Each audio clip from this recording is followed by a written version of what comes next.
എൻ്റെ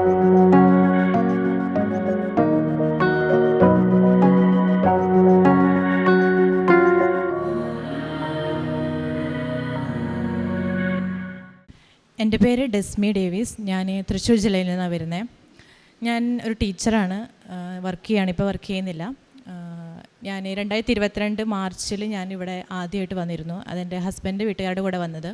അപ്പോൾ എൻ്റെ അമ്മായിമ്മ ഉടമ്പടി പുതുക്കാനായിട്ട് വന്നു. അപ്പോൾ എന്നോട് ഉടമ്പടി എടുക്കാൻ പറഞ്ഞു. അപ്പോൾ ഞാൻ പറഞ്ഞു എന്നെക്കൊണ്ട് പറ്റില്ല, ഈ പറയുന്ന കാര്യങ്ങളൊക്കെ ചെയ്യാൻ എന്നോട് പറ്റില്ല. എനിക്കറിയാം ഉടമ്പടി എടുത്താൽ എനിക്ക് ലൈഫിൽ ഒരുപാട് ചേഞ്ചസ് വരുമെന്ന് അറിയാമെങ്കിലും അതിലത്തെ നിയമങ്ങൾ പാലിക്കാൻ എന്നെക്കൊണ്ട് പറ്റുമോ എന്നുള്ള ഭയം കൊണ്ട് ഞാൻ എടുക്കില്ല എന്ന് പറഞ്ഞു.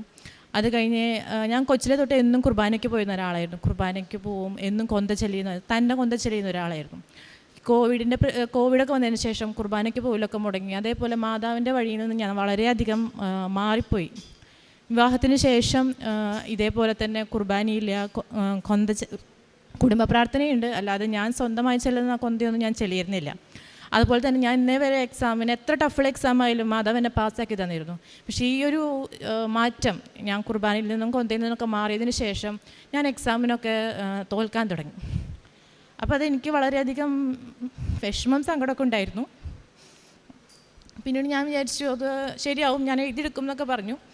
ശേഷം 2022 മാർച്ചിൽ ഞാൻ വന്നു, ഉടമ്പടി എടുത്തില്ല. അതിനുശേഷം ഞാൻ IELTS എക്സാം എഴുതാനായിട്ട് തുടങ്ങി. അപ്പോൾ എക്സാമിൻ്റെ സമയമായപ്പോൾ എല്ലാവരും വീണ്ടും പറഞ്ഞു എന്നോട് ഉടമ്പടി എടുക്കുമെന്ന് പറഞ്ഞു. അപ്പോൾ ഞാൻ പറഞ്ഞു എടുക്കില്ല. ഞാൻ പറഞ്ഞു എന്നെ കൊണ്ട് പറ്റിയെന്ന് വരില്ല, ഞാൻ എടുക്കില്ല എന്ന് പറഞ്ഞു.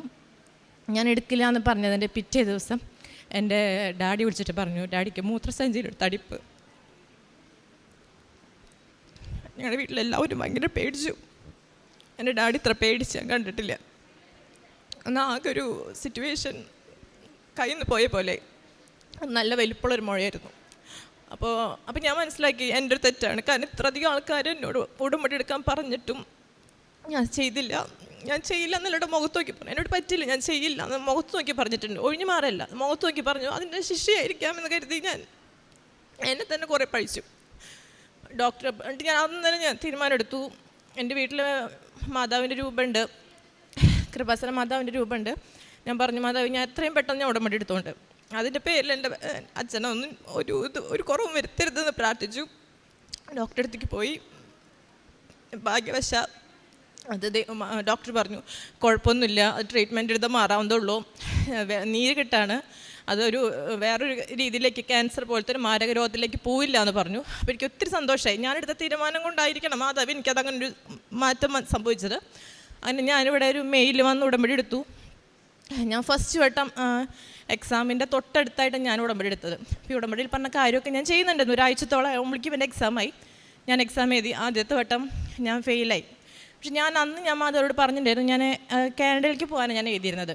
പക്ഷെ എനിക്ക് പഠിക്കാൻ പോകാൻ താല്പര്യം ഉണ്ടായിരുന്നില്ല. ഞാൻ വിചാരിച്ചു എനിക്ക് ജോലിയാണ് വേണ്ടത്. പക്ഷേ ഞാൻ അക്കാഡമിക്ക് എഴുതിയത്. അപ്പോൾ ഞാൻ മാതാവിനോട് പറഞ്ഞു മാതാവ് എനിക്ക് പഠിക്കാൻ വലിയ താല്പര്യമൊന്നുമില്ല, ജോലിക്ക് പോകാൻ തന്നെയാണ് ഇഷ്ടം എന്ന് പറഞ്ഞു. അപ്പോൾ ഞാൻ ആദ്യത്തെ തൊട്ട് ഫെയിലായി.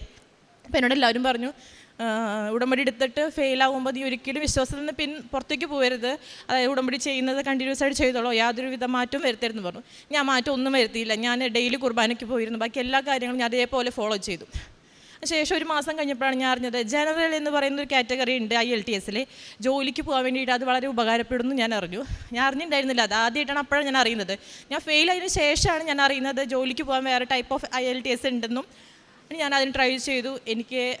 ഞാൻ പാസ്സാവെന്ന് പറയുന്നത് രണ്ടാമത്തെ വട്ടം ഞാൻ ഉടമ്പടി എടുക്കാൻ വന്നിട്ട് ഉടമ്പടി എടുത്തത് പിറ്റേ ദിവസമാണ് എനിക്ക് റിസൾട്ട് വരുന്നതും ഞാൻ പാസ്സാവുന്നതും. അതുപോലെ തന്നെ ഞാനൊരു സ്കൂളിൽ വർക്ക് ചെയ്യായിരുന്നു. അവിടെ നിന്ന് എനിക്ക് സാലറി കിട്ടാണ്ടായിരുന്നു.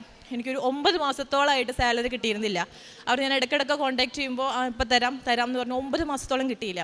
രണ്ടാമത്തെ വട്ടം ഞാൻ ഉടമ്പടി എടുക്കാൻ വന്ന് ഞാനിവിടെ ആലുവ ബസ് സ്റ്റാൻഡിൽ നിൽക്കുമ്പോഴാണ് എനിക്ക് അവിടുത്തെ HM വിളിച്ച് പറയുന്നത് സാലറി ക്രെഡിറ്റ് ആയിട്ടുണ്ടെന്നും ഒരു രാത്രി 9 മണി നേരത്തെ എനിക്ക് എൻ്റെ സാലറി ക്രെഡിറ്റ് ആയിട്ട് എൻ്റെ അക്കൗണ്ടിലേക്ക് വന്നു. ഞാൻ ഒത്തിരി സന്തോഷമായി. കാരണം അതൊന്നും ഞാൻ ഉടമ്പടിയിൽ വെച്ചിട്ടുള്ള കാര്യങ്ങളായിരുന്നില്ല.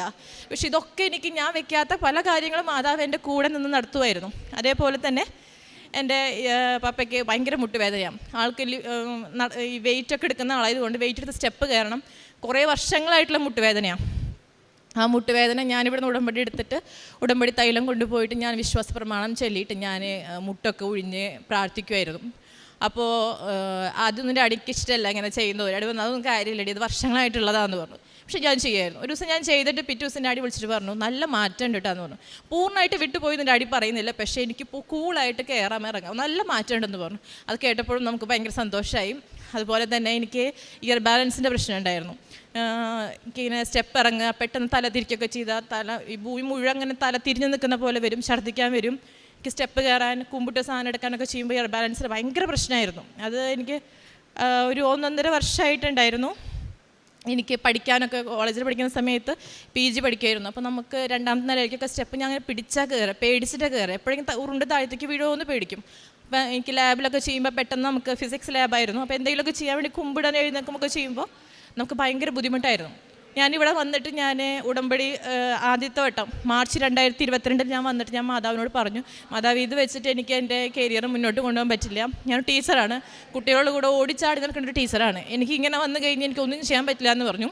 ഈ 2 വർഷമായി എനിക്ക് ഇന്നേ വരെ ഇയർ ബാലൻസിൻ്റെ അസുഖം പിന്നീട് വന്നിട്ടില്ല. അതേപോലെ തന്നെയാണ് കോവിഡ് വന്നതിന് ശേഷം എൻ്റെ കൂടെ കൂടിയിട്ടുള്ള ഒരാളായിരുന്നു ബാക്ക് പെയിൻ. പുറമേതാന്ന് പറഞ്ഞാൽ അത്രമാത്രം ബാക്ക് പെയിൻ ആയിരുന്നു. എനിക്കൊന്ന് അലക്കി കഴിഞ്ഞ് എഴുന്നേൽക്കുമ്പോൾ ഭയങ്കര ബുദ്ധിമുട്ടാണ്. എനിക്കതുപോലെ അടിച്ചു വാരി തുടയ്ക്കുക, വീട്ടിലത്തെ പണികളൊക്കെ ചെയ്ത് കഴിഞ്ഞാൽ ഭയങ്കര ബാക്ക് പെയിനാണ്. ഞാൻ കുറേ നേരം നമുക്ക് എടുക്കണം എനിക്ക്. അപ്പോൾ ഞാനിവിടെ കഴിഞ്ഞ പ്രാവശ്യം കഴിഞ്ഞ നവംബറിൽ ഞാനിവിടെ വന്നു. ഞാൻ പറഞ്ഞു മാതാവിനോട്, മാതാവേ ഞാൻ പുറത്ത് പോകാൻ നോക്കുന്ന ഒരാളാണ്, പാർട്ട് ടൈമൊക്കെ വർക്ക് ചെയ്യുന്ന ഒരാളാണ്, ഈ ബാക്ക് പെയിൻ വെച്ച് എനിക്ക് ഒന്നും ചെയ്യാൻ പറ്റില്ല. അപ്പോൾ ഞാൻ മാതാവിനോട് പറഞ്ഞു, ഞാൻ ഉടമ്പടിയിൽ വെച്ചിട്ടില്ല, ഞാൻ വേറെ കുറേ കാര്യങ്ങൾ വെച്ചിട്ടുണ്ടെങ്കിൽ ഞാൻ വെച്ചിട്ടുണ്ടായിരുന്നില്ല, പക്ഷേ ഞാൻ ഈ മാർച്ച് കഴിഞ്ഞിട്ട് ഇതേവരെ എനിക്ക് ബാക്ക് പെയിൻ എന്ന് പറഞ്ഞൊരു സംഭവം എനിക്ക് ജീവിതത്തിൽ വന്നിട്ടേ ഇല്ല. എൻ്റെ ബാക്ക് പെയിൻ എല്ലാം പോയി. അതുപോലെ തന്നെ ആദ്യത്തോടെ ഉടമ്പടി എടുക്കാൻ വന്നപ്പോൾ എന്നോട് 6 നിയോഗം ഉണ്ടെങ്കിലും അതിൽ 5 എണ്ണം വെച്ചാൽ മതി, 1 എണ്ണം മാതാവിന് വിട്ടുകൊടുക്കാൻ പറഞ്ഞു. പക്ഷേ ആദ്യത്തെ വട്ടം വന്നതിൻ്റെ ഒരു വെപ്രാളം കൊണ്ടാണോ ഞാൻ 6 എണ്ണം നിയോഗം എഴുതി. അപ്പോൾ എനിക്ക് വന്ന കുറേ കാര്യങ്ങൾ ഞാൻ ഈ പ്രാവശ്യം 2ാമത്തെ വർഷം വന്നപ്പോൾ ഞാൻ 5 കാര്യം എഴുതിയുള്ളൂ. ഒരെണ്ണം ഞാൻ മാതാവിനോട് പറഞ്ഞു, മാതാവിന് ഇഷ്ടമുള്ളത് ചെയ്യുന്നുള്ള രീതിയിലാണ് എഴുതി കൊടുത്തത്. അതുകൊണ്ട് തന്നെ ഇന്നേ വരെ എനിക്ക് യാതൊരുവിധ കുറവില്ലാതെ എന്നെ കൂടെ നിർത്തിയിട്ടുണ്ട്. ഈ 10-ാം തീയതി ഞാനും എൻ്റെ ഹസ്ബൻഡും കൂടിയിട്ട് ദുബായിലേക്ക് പോവുകയാണ് ജോലി അന്വേഷിച്ചിട്ട്. എനിക്ക് 100% ഉറപ്പാണ് മാതാവിനെ അനുഗ്രഹിക്കും എന്നുള്ളത്. ഞാൻ പഴയ രീതിയിലേക്ക് ഒന്നും കുർബാന ചെല്ലാനും മാതാവിനോട് സംസാരിക്കാനും തുടങ്ങി. ഞാൻ മാതാവ് നന്നായി സംസാരിച്ചിരുന്ന ഒരാളായിരുന്നു, പേഴ്സണലി ഒരുപാട് സംസാരിച്ചിരുന്ന ഒരാളായിരുന്നു. വീണ്ടും ഞാൻ ആ ലെവലിലേക്ക് എത്താനായിട്ട് എന്നെ സഹായിച്ചു. ഞാൻ ഉടമ്പടി പത്രം ആദ്യത്തെ പ്രാവശ്യം ഉടമ്പടി പത്രം കൊടുക്കാത്ത പലർക്കും ഞാൻ 2ാമത്തെ വട്ടം കൊടുക്കാൻ തുടങ്ങി. കൊടുത്തവർക്ക് തന്നെ വീണ്ടും കൊടുക്കുന്നതിനേക്കാളും അറിയാത്തവർക്ക് ഹോസ്പിറ്റലുകളിൽ പോയിട്ടും ഞാൻ ആദ്യത്തോട്ടം കൊടുക്കാത്ത ഒത്തിരി പേരിലേക്ക് എനിക്ക് ഉടമ്പടി പത്രം കൊടുക്കാനും അവരിലേക്ക് അത് എത്തിക്കാനും സാധിച്ചു. അതേപോലെ എൻ്റെ കൂടെ ഉണ്ടായിരുന്ന എൻ്റെ ബ്രദേഴ്സിനും എൻ്റെ കസിൻസിനും ഒക്കെ എനിക്ക് ഇവിടേക്ക് കൊണ്ടുവരാനായിട്ട് സാധിച്ചു, അവർക്ക് ഉടമ്പടി എടുക്കാനായിട്ട് സാധിച്ചു. അപ്പോൾ അത്ര കാര്യങ്ങളിലേക്ക് എനിക്ക് ഒരുപാട് വളരാനായിട്ട് സാധിച്ചു. അതേപോലെ ഞാൻ ഒരുപാട് പേർക്ക് സഹായങ്ങൾ ചെയ്യാനായിട്ട് തുടങ്ങി. അത് ഞാനിങ്ങനെ പരസ്യപ്പെടുത്തിയിട്ടൊന്നുമല്ല ചെയ്യുന്നത്. എനിക്കിപ്പോൾ വയ്യാന്ന് തോന്നുന്നവർക്കോ അല്ലെങ്കിൽ ഭക്ഷണത്തിന് ബുദ്ധിമുട്ടുന്നവർക്ക് ഞാൻ അവർ പോലും അറിയാതെ സഹായിക്കാനായിട്ട് തുടങ്ങി. അപ്പോൾ എനിക്കൊരുമാതിരി സന്തോഷം കിട്ടി. അതേപോലെ എനിക്ക് ട്യൂഷനൊക്കെ എടുക്കുന്ന ഒരാളാണ്. അപ്പോൾ എനിക്ക് കുറച്ചായി വരുമാനമൊക്കെ ഉള്ള സമയത്ത് ഞാനങ്ങനെ കൂട്ടി വെക്കുമായിരുന്നു. അപ്പോൾ ഞാനിങ്ങനെ ബൈബിൾ എടുത്തിട്ട് മാതാവോട് പറഞ്ഞിട്ട് ഞാൻ ബൈബിൾ കൊണ്ടെടുക്കുമ്പോൾ സ്ഥിരമായിട്ട് എനിക്ക് കിട്ടുന്നതായിരുന്നു, നീ നിൻ്റെ ഉള്ളതിൽ നിന്ന് നീ മറ്റുള്ളവർക്ക് കൊടുക്കുക എന്നുള്ളത് സ്ഥിരമായിട്ട് അത് തന്നെ എനിക്ക് കിട്ടിയിരുന്നത്. ഒത്തിരി പ്രാവശ്യം ഞാൻ ബൈബിൾ വചനം ഇപ്പോൾ 1 മാസം 1.5 മാസം ഇടവിട്ടിട്ട് തന്നെ കിട്ടുന്ന വചനം മുഴുവൻ സെയിം കോട്ട എനിക്ക് കിട്ടിയിരുന്നത്. സോ ഞാൻ കോട്ടെടുത്ത് മാറ്റി വെച്ചാൽ പോലും എനിക്ക് അതാണ് കിട്ടിയിരുന്നത്. അതിന് ശേഷം ഞാൻ ഒരുപാട് പേരെ സഹായിക്കാൻ തുടങ്ങിയത് അതിന് ശേഷമാണ്.